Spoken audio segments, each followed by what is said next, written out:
Hello, first graders! It is time for our reading writing workshop book. Please pause the video and go get the book that has the parrot on the front and get ready to follow along as I read. Please turn to page 200. Today, we're going to be reading the story called The Joy of a Ship.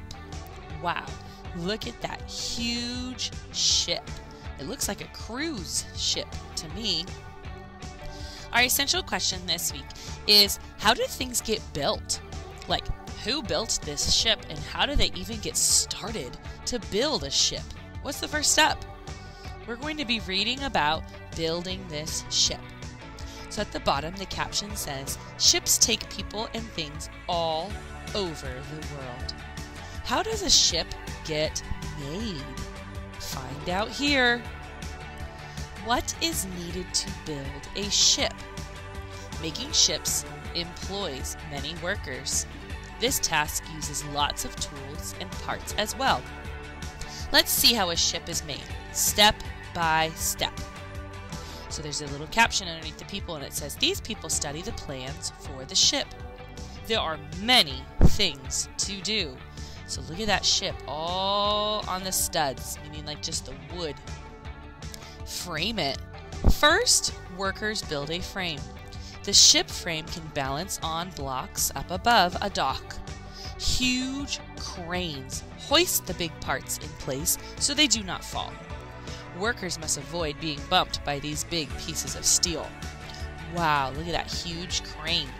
Some huge gantry cranes can lift 1,500 tons as high as 230 feet in the air.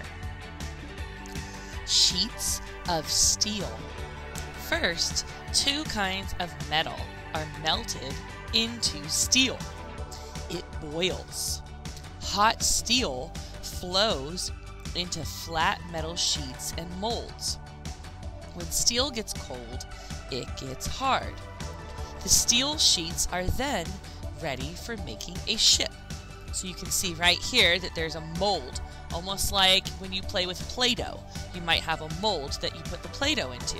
So right now they heat up the metal until it turns into a liquid. And the liquid is poured into the mold, and then once it cools down, it turns back into a solid again. This caption says, stand back! This steel is very hot.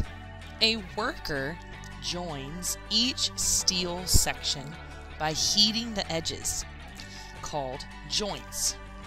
Most workers put on gloves and a helmet to protect their hands and head. So the two pieces of metal, he heats up the edges and then they stick together. So he turns just the edges back into a liquid, and then if the liquid touches the liquid next to it, then it turns back into a solid. Check it, paint it. Workers check all the joints. Then they point out leaks and fix them. If a joint leaks, the inside of this ship will be moist with water. It might even sink. So they probably put water on all the different joints. If they see any water go through the joint, then they have to fix it. You don't want any water getting inside that ship. Then the ship is painted. So that's interesting that the ship starts like red or metal color, and then it's painted. And this job is done. It gleams in the sun. The workers knew it would look nice. People will pay a lot of money to ride on this ship. Out to sea. The people on the dock point with joy as the new ship begins the first trip. Those on the ship wave as it glides towards the open sea. You can see it looks like they have fireworks going off. They are excited that the ship is out to sea. Did you know there are many kinds of ships on the sea? So we can see a ship up here, this red one. This one's called the icebreaker ship. Oh, that makes sense. It looks like it's actually breaking ice as it goes through the water. The one that has a big flat area, kind of looks like a road. It's called an aircraft carrier. So that makes sense that it's flat, so it can carry an aircraft, which is an airplane. And then we have this one with all the boxes on it. It's called a cargo ship. So these ships carry cargo, which is like just boxes. Maybe people order something from somewhere and they need to get it shipped to them. So sometimes they ship it on an actual ship. Make connections. What steps in shipbuilding are risky? Ooh, do you remember any steps that the workers did that might be a little risky or dangerous? Let's go back through the pages and see. So here we have the builders working on the ship, and you can see that they're standing way up on top. That might be kind of risky. They may fall off.